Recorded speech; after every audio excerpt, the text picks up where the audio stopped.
गरजे बिजली चमके आगे हावे बरसा। ए मोरे रानी सुन तो दीवानी माया होगे मोला। आगे माया बरसा के पानी मोरनी बन के नाचे मोर रानी। माया माया मोला लागे है माया के बरसा पानी गिरा के बूंद बूंद पानी।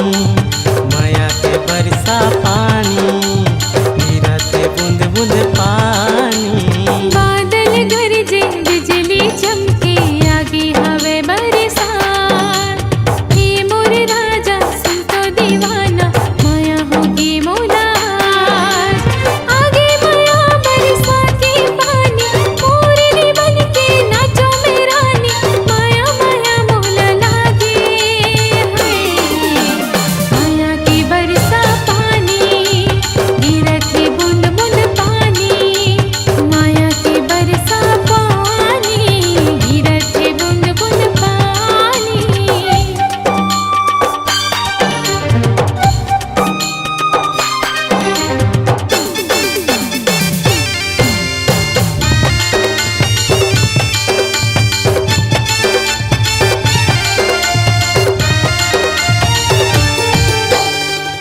रिमी झिम पानी गिरते सुन तो कुछ कहत अंत से मोर माया के रसिला घोरत है।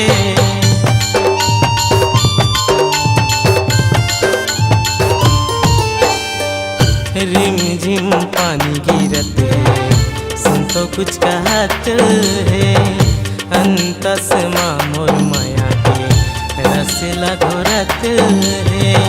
हाय तोरे ये जवानी जैसे बरसा रानी। भीगे तोरे तन बदन है चूहे तोरे अंग अंग पानी। आगे माया बरसा के पानी मोरनी बन के नाचे मोर रानी। माया माया मोला लागे हाय माया के बरसा पानी गिरा के बूंद बूंद पानी। माया के बरसा पानी गिरा के बूंद बूंद पानी।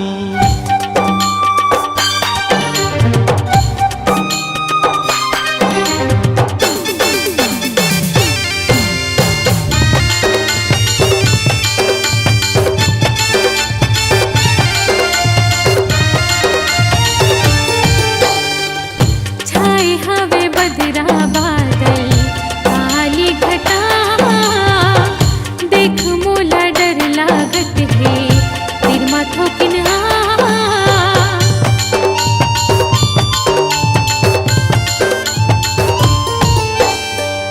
छाए हवे बदरा बादल काली घटा। देख मोला डर लागत है फिर माथो किन्हा। बरसा के पानी हाँ माया ला बढ़ाए। माया के पंछी हाँ मेले बर बुलाए। आगे माया बरसा के पानी मोरनी बन के नाचो मेरी रानी। माया माया मोला लागे हाय माया के बरसा पानी गिरा के बूंद बूंद पानी। माया के बरसा पानी गिरा के बूंद बूंद पानी। बादल गरजे बिजली चमके आगे हावे बरसा। ए मोरे रानी सुन तो दीवानी माया होगे मोला। आगे माया बरसा के पानी मोरनी बन के नाचे मोर रानी। माया माया मोला लागे है माया के बरसा पानी